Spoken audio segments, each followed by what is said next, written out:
Tortera de Can Rodon de Lord, Cabrera de Mar, Barcelona. ¿Abecedario o paremia? Somos un grupo multidisciplinar de licenciadas en Filología Vasca y Ciencias Biológicas. Llevamos 4 años trabajando en algunos textos de la lengua ibérica. El estudio más completo realizado hasta el momento es una lectura de la piedra grabada de León del Acampador de Caspe. En esta ocasión presentamos el estudio sobre la posible lectura de la tortera en epigrafía ibérica de Can Rodon de Lord, Cabrera de Mar, Barcelona. Este trabajo pretende dar una posible interpretación lingüística del texto escrito en grafía ibérica de la tortera de Can Rodon de Lord. Las claves para dicha interpretación se hallan mayormente en las raíces de la lengua vasca, pero, además, a la hora de relacionar esas claves es indispensable atender tanto al conocimiento histórico como antropológico. Uno de los estudios en los que hemos basado este trabajo es el publicado por Joan Ferrer i Jané, Albert Signer y Alejandro Martín Menéndez en Una tortera en inscripció ibérica de Can Rodon de Lord, Cabrera de Mar. También hemos de decir que en este vídeo utilizamos imágenes de la publicación La arqueología a Cabrera de Mar y vers romans, publicación coordinada por Josep María Rovira. Esta tortera fue hallada cerca de un poblado ibérico ubicado en Cabrera de Mar, sobre la montaña de Burriac, poblable capital layetana entre los siglos VI y I a.C. A poca distancia de este poblado, al pie de la colina, se ha encontrado un asentamiento romano en el que se han hallado viviendas, talleres y caminos, además de termas públicas. Es en este asentamiento romano donde fue hallada esta tortera con inscripción ibérica. Como ya explicaremos, si bien resulta difícil una datación exacta del texto dadas las circunstancias del hallazgo, las voces autorizadas lo sitúan entre los siglos II y I a.C. Es un hecho constatado históricamente que la tortera es un instrumento utilizado para hilar desde tiempo inmemorial. Según lo publicado en la revista Antiquity, en el yacimiento ruso de Zaraisk se ha encontrado una tortera de marfil de forma cónica cuya datación oscila entre 22.000 y 16.000 años. Estos descubrimientos apuntan a que el hilado con fusayola, uso, malacate o tortera es una técnica utilizada desde el Paleolito superior. Parece ser que uno de los usos más antiguos de la península tiene unos 7.000 años de antigüedad y ha sido encontrado en el yacimiento neolítico de La Draga, en el lago de Bañolas, Girona.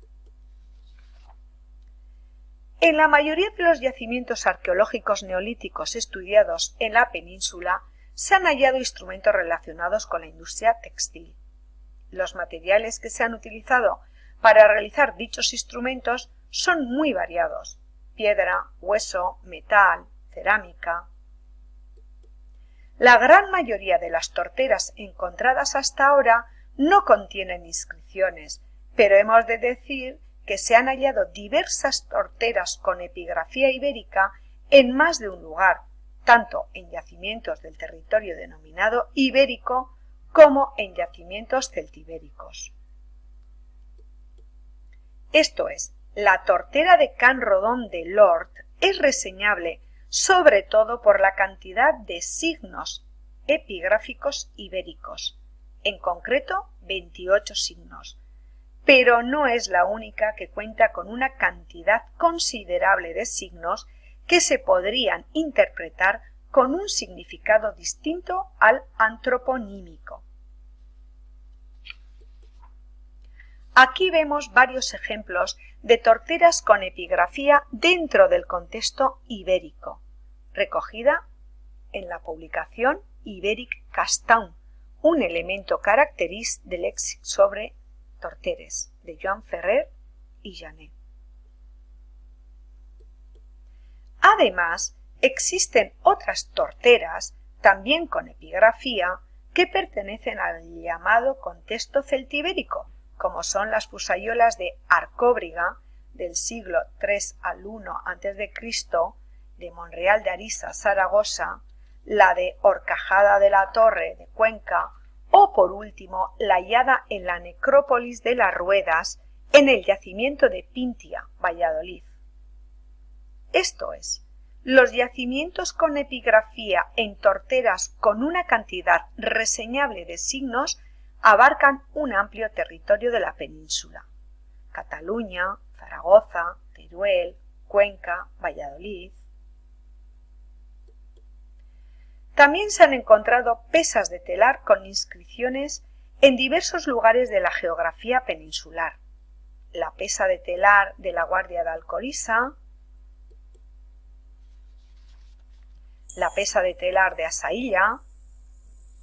Los expertos ven en estos escritos antropónimos indígenas, algo muy difícil de justificar, puesto que a pesar de que la datación de las pesas sea muy complicada, en su mayor parte pertenecen al periodo ibérico tardío, es decir, entre los siglos III y I a.C., cuando aún la cultura romana difícilmente se habría impuesto. Sería muy difícil de justificar que en esa época la cultura romana hubiera influido tanto como para que los textos en las pesas hiciesen referencia a los antropónimos de los alfareros o al taller donde se cocían, conocida costumbre romana. Pero sin duda, la pieza más interesante para nuestro estudio es la famosa pesa de telar que se encontró en Zaragoza, en grafía latina, cuyo texto se ha podido interpretar al completo. En la cara A, que tejas muchas telas y que encuentres un buen marido. Y en la cara B, parece que habla la propia pesa y dice: aficiónate a las pesas de telar, hacemos cosas propicias y felices. Es evidente que la escritura en los instrumentos de tejer no era excepcional. Además, en el caso de esta última pesa, las expresiones parecen frases hechas, consejos para llevar una vida digna, se anima a la mujer a tejer para ser feliz y llevar una buena vida. Sabemos que tejer ha sido una labor primordial desde la antigüedad y también conocemos su importancia social. Tanto en contexto rural como industrial, las hilanderas se juntaban para hilar. Un ejemplo de ello son los filandones, que eran reuniones nocturnas de mujeres para hilar la lana o el lino. Eran habituales por todo el territorio peninsular y son innumerables los refranes, coplas o canciones recogidas en escritos relacionados con el trabajo de la hilandera. Es un hecho constatado que dichas reuniones eran medios de transmisión cultural, servían para transmitir conocimientos, proverbios, refranes, canciones y juegos. Todo ello conllevaba relaciones sociales entre miembros de la comunidad. De ahí que nos preguntamos, ¿por qué escribían en pesas y en torteras como la que nos ocupa? ¿Qué querían transmitir? Atendiendo a los datos que hemos señalado, lo lógico sería pensar que utilizaran estos soportes para escribir frases relacionadas con el buen hacer del hilado o refranes y proverbios que animasen a la hilandera. En este sentido, nos llama la atención que la mayoría de las piezas citadas están datadas entre los siglos III a.C. a I después de Cristo. Es posible que sean reflejo de una sociedad en la que la lectura y la escritura estaban más extendidas de lo que pensamos. No parece muy verosímil que la persona que utilizara la pesa o la tortera no pudiese leer su contenido. Teniendo en cuenta que, según parece, la labor de hilar ha estado adscrita a la mujer, los escritos en piezas destinadas a dicha labor nos hacen pensar que las mujeres podían estar alfabetizadas. Un dato interesante para poder estudiar la cultura prerromana desde otro punto de vista. En el caso de la tortera que nos ocupa, planteamos la hipótesis de que el texto refleja una paremia, frase hecha o proverbio referente a la labor del hilado.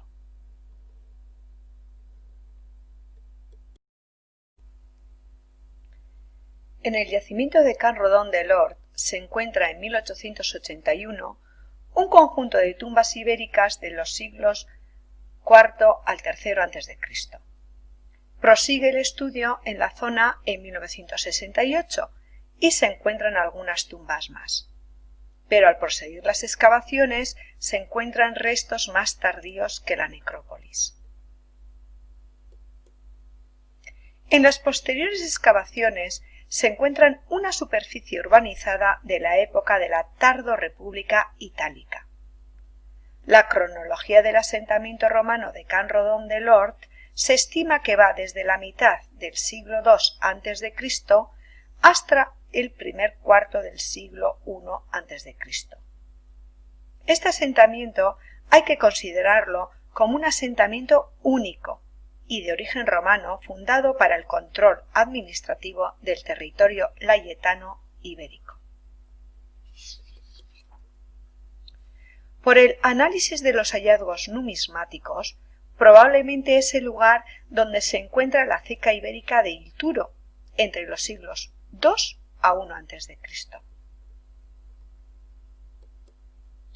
Por los estratos analizados, se puede decir que en este mismo lugar, en la época tardorrepublicana, se han encontrado restos de una actividad metalúrgica supuestamente hasta el final del yacimiento romano, 90-80 a.C. Posteriormente cambió su actividad y pasó a ser un taller de alfareros.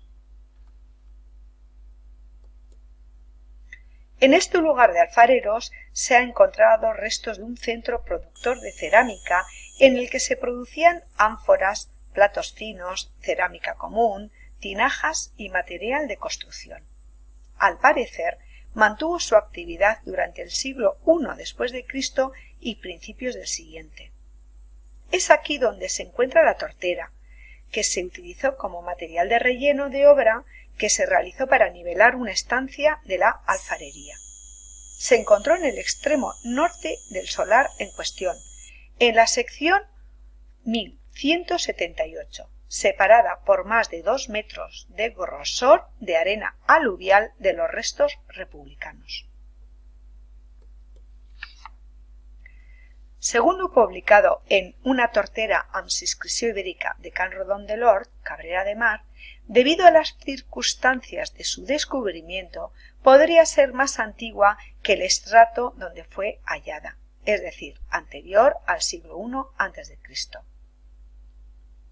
Es interesante añadir la información publicada en Las monedas de la excavación en Can Rodon de l'Hort, Cabrera de Mar, Barcelona, de Alejandro Siñer y Carlos Martí García. Dicha publicación es un estudio sobre las monedas que aparecen entre otros sectores en el mismo sector 1178 en el que aparece la tortera en cuestión. Es muy interesante una de las conclusiones que publican en dicho estudio. Según los datos que ofrecen los hallazgos monetarios, en este yacimiento, en ningún caso las monedas ibéricas pueden considerarse como residuales, incluso en contexto del siglo I después de Cristo.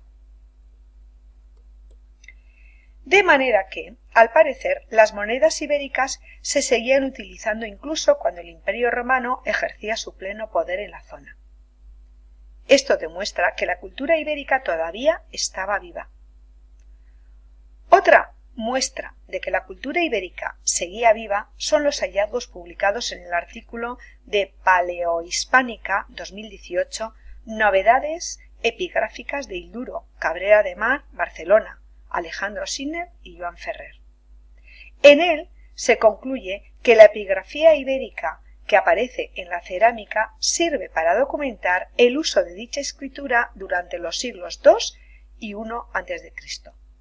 Y lo más interesante es que en este yacimiento, hasta el momento, se ha constatado la ausencia de epigrafía latina. Aún más, según estos investigadores, se mantuvo el uso de la lengua ibérica hasta la primera mitad del siglo I a.C., aunque este poblado se encontrara integrado en las rutas comerciales y modo de vida romano.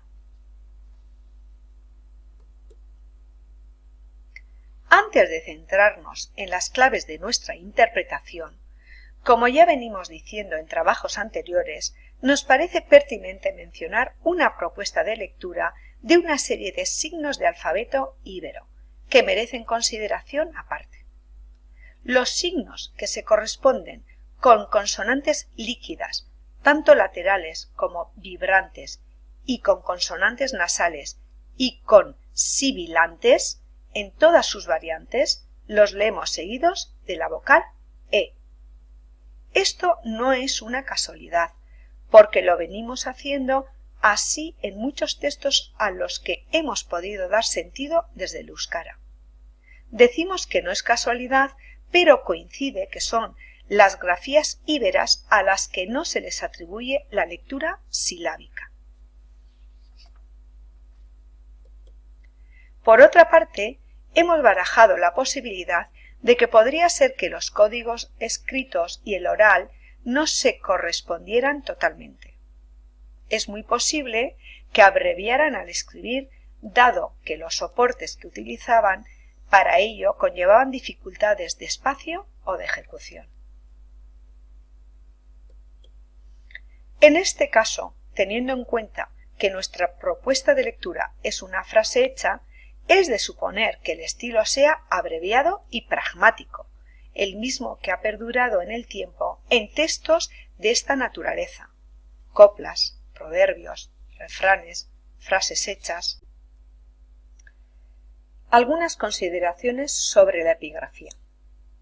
La inscripción consta de dos partes. En la parte superior tiene 16 signos y en la inferior 12 signos. El texto de la parte inferior está realizado de forma inversa al de la parte superior. Ambos textos son circulares y es necesario buscar evidencias para justificar el punto de partida del texto. Hemos consultado trabajos previos al respecto de esta inscripción y hemos visto que se plantean dudas a la hora de establecer el punto inicial tanto en la parte superior como inferior, así como en la lectura de uno de los símbolos. Nuestra propuesta para el punto inicial de la parte superior es una de las que barajan los estudiosos en el tema. Boseko lein kutukir bitatiko uke. Como se puede observar en el escrito, los signos ke y bo aparecen pegados, como si hubieran planificado mal el espacio. Es por lo que nos decantamos por dicho inicio. En la parte inferior no se encuentra ninguna evidencia clara para considerar el inicio, pero hemos apostado por el punto de inicio que da sentido y continuidad a la frase. Bor bi okou utaki turres.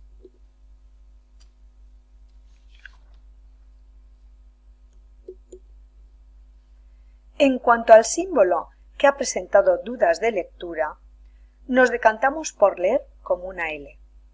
Aunque tenga una pequeña prolongación innecesaria debido probablemente a problemas de espacio e inclinación, su apariencia se asemeja claramente a una L de grafía ibérica.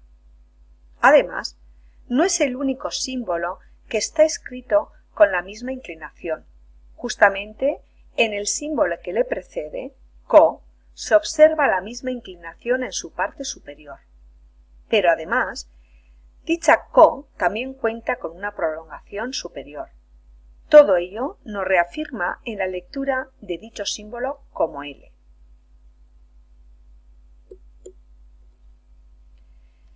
Lectura y segmentación de la parte superior.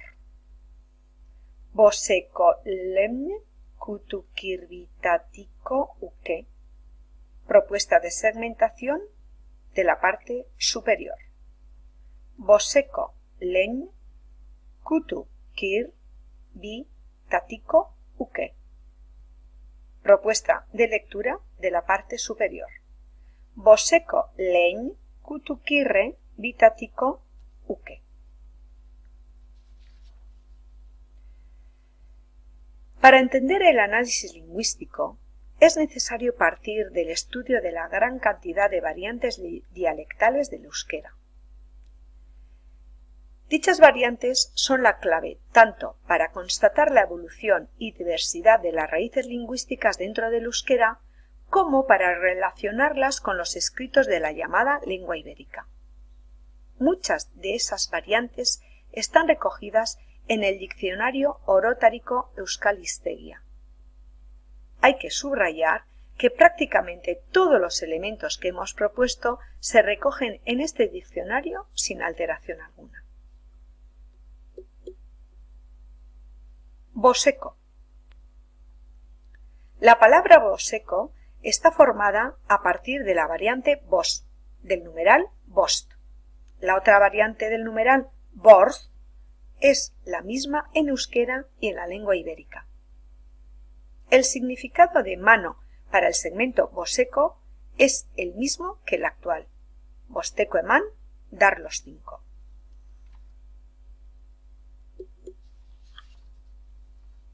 Lein.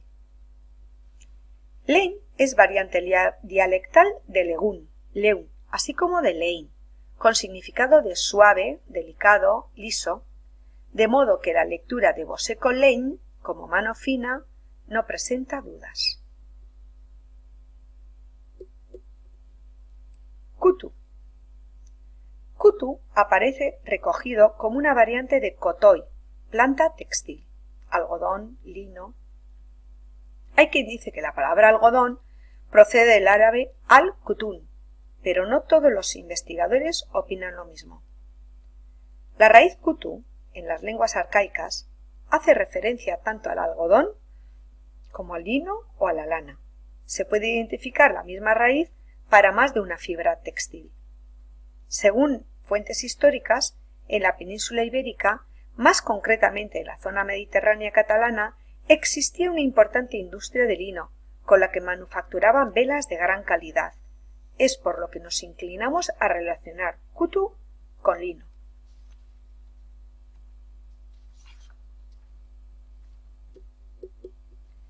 Kir. En euskera la palabra kirru con la variante kerru con el significado de cerro. Copo, estopa. En euskera existe además la variante cherra para decir copo de lino. Es el mismo significado de la palabra cerro del español recogido en la RAE como manojo de lino o cáñamo, después de rastrillado y limpio. A pesar de las opiniones academicistas que proponen que cerro procede del latín cirrus, pensamos que esa etimología es revisable, teniendo en cuenta que la palabra está relacionada con una labor que se realizaba antes del periodo neolítico. Podría plantearse que el latín tomara la palabra de otra lengua o lenguas ya existentes en la cuenca mediterránea. Así, en la secuencia kutu-kir, cerro de lino, tendríamos dos palabras que pertenecen a la industria textil y que además están totalmente relacionadas con el objeto en el que se encuentran escritos, es decir, con la tortera. Bi, numeral correspondiente al 2, tanto en euskera como en lengua ibérica.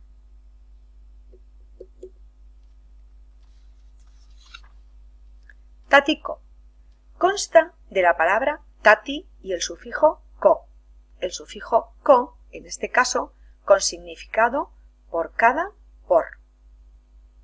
Tati existe en euskera con las variantes tatín, tato, tata, tati. Tiene significados relativos a una acción que se detiene: ofrecer y no dar, aparecer y desaparecer, catar y pulsar. Esto es, detener, partir o dividir una acción. Es por lo que podríamos relacionarlo con sati, que tiene el mismo significado: fragmento, porción, parte, pedazo, trozo. Es decir, tanto tati como zati están relacionados con la partición o división de una acción en el tiempo o en el espacio. Además, las tres variantes estarían relacionadas fonéticamente: tati, chati, zati.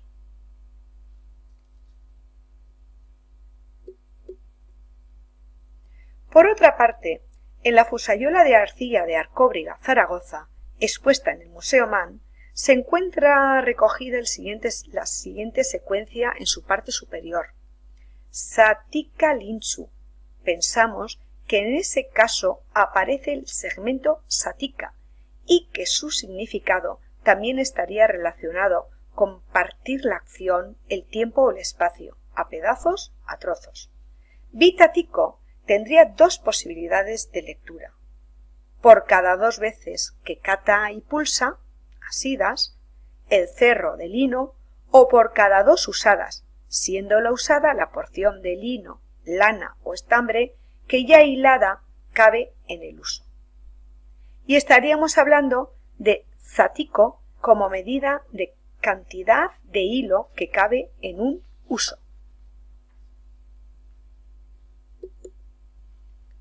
Uke podríamos corresponder a una raíz que se extiende en más de una forma verbal con significados diferentes, pero relacionados entre sí.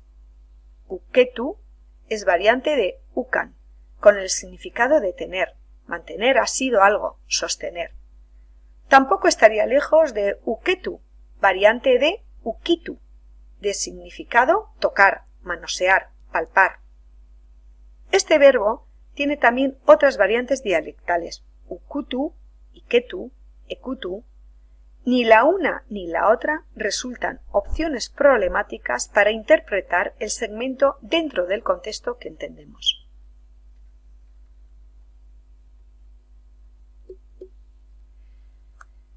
En cuanto a la lectura y segmentación de la parte inferior, nuestra propuesta es Borbi o Kouku Taki Turres, propuesta de segmento de la parte inferior. Bor, Bi o Kou, Kutaki, Turs. Propuesta de lectura de la parte inferior. Borre, Bi o Kou, Kutaki, Turres.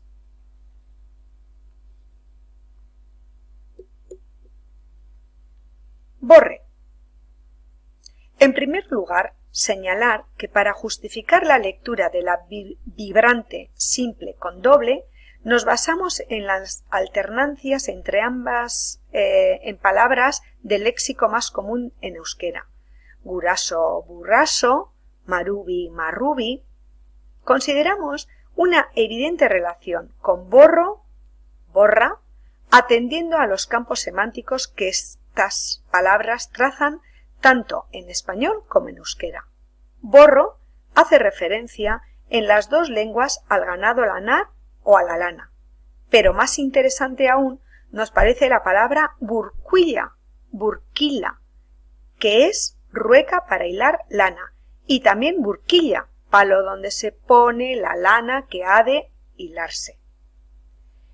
Es evidente que en burquilla hay dos raíces, bur y quillo, donde quillo es rueca y bor sería lana.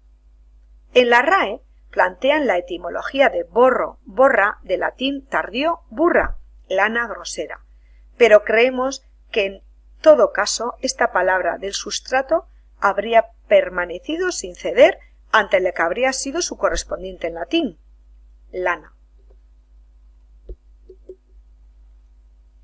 Bi aparece por segunda vez en el texto de la tortera el numeral 2.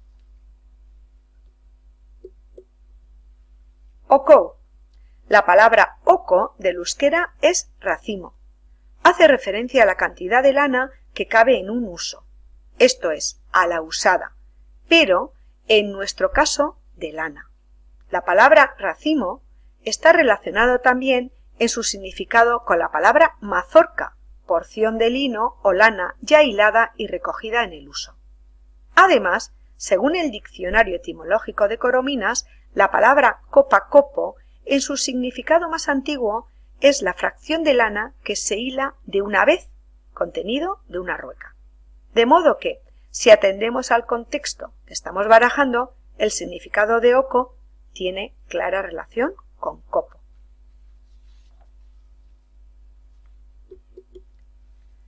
Kutaki. En este segmento apreciamos dos componentes, la palabra kuta y el sufijo ki. Ki indica, entre otras acepciones, materia, cosa o derivado de. En este caso, indicaría materia de kuta. Kuta lo relacionamos con kota del español. Entre sus significados está el de vestiduras de protección militar o el de simples ropajes. En euskera, kota tiene varios significados. Cota de malla, saya exterior, en su variante cocha, pequeña saya interior. Según la RAE, cota procede del franco cocha, con el significado paño vasto de lana. Además, Kutsche en alemán significa sotana o hábito. Es decir, a nuestro entender, kutaki significa materia de tejido de saya o cota. Así, el sufijo ki le daría el carácter de materia prima con lo que después se tejería la cota o saya exterior o interior. Turs. Tur podría ser una raíz relacionada con las palabras torsión, torcer, tortera, retorcer, torbellino del español, turtera, tortel del catalán, torcel, bigurtu del euskera, con el significado de torcer, retorcer. También contamos con la palabra escubitor, escubutur, muñeca de la mano, ancabitor, tobillo. La muñeca y el tobillo son articulaciones que facilitan la torsión de la mano y del pie. Y cuando nos torcemos esas articulaciones utilizamos el verbo trocau. Por otro lado, en cuanto a la forma turres, la asociamos con el gerundio torciendo. El sufijo es marca de declinación para el caso instrumental y con la raíz verbal es marca de gerundio.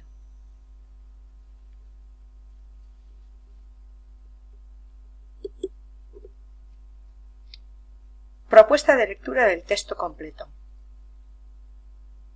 Boseko lein, kutukirre, bitatiko, uke, borre bioko, kutakiturres. Euskera actual. Osteko leunak, kotoikirru bizatiko, ukitu borra bi molko, kotaki bihurtuz.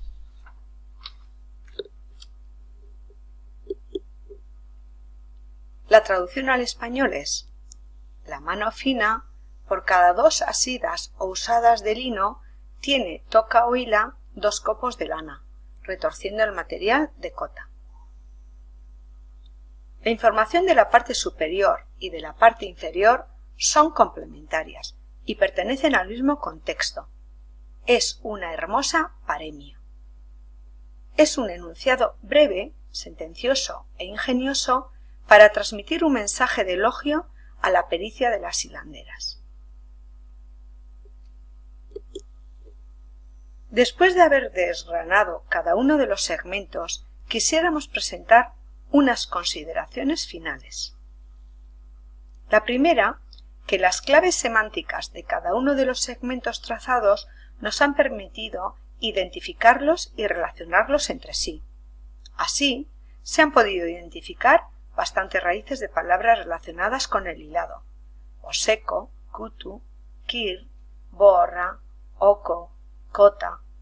Sería demasiada casualidad que todos esos datos convinieran en esta interpretación, basada en claves semánticas del euskera. A partir de los datos que hemos recogido tanto en este estudio como en otros, nos atrevemos a manifestar que se aprecia cierta relación entre el euskera y la llamada lengua ibérica, sobre todo en la semántica, aunque morfológicamente diste mucho de los esquemas actuales del euskara. No obstante, aunque sea una tesis en la que hay que ahondar más, tenemos que tener en cuenta que dichas raíces también se encuentran recogidas en lenguas romances. Es decir, se podría pensar que existe un sustrato en común que no se corresponde al latín.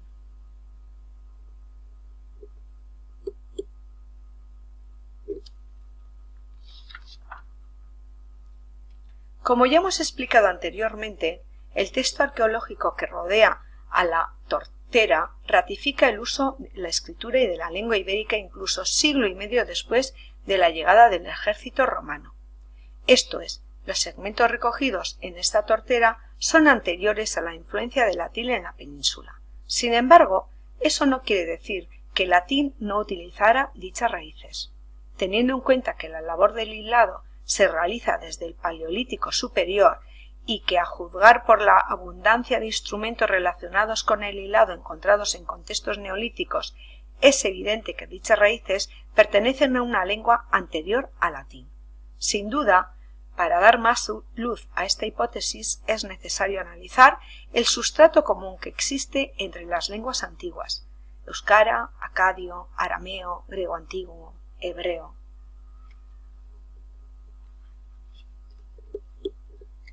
La siguiente consideración es la relativa a la importancia de los numerales para relacionar la lengua ibérica con el euskera de forma incuestionable. En este texto se encuentran dos de ellos, bi y vos. Identificar el segmento voseco como punto de partida ha sido clave para segmentar el texto.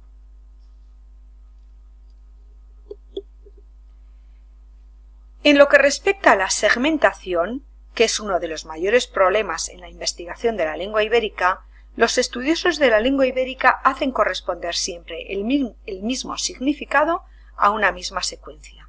Además, una vez identificada una secuencia en varios textos, no dan cabida a otra forma de segmentación. Esto es precisamente lo que ha sucedido hasta el momento en las investigaciones relativas a este escrito.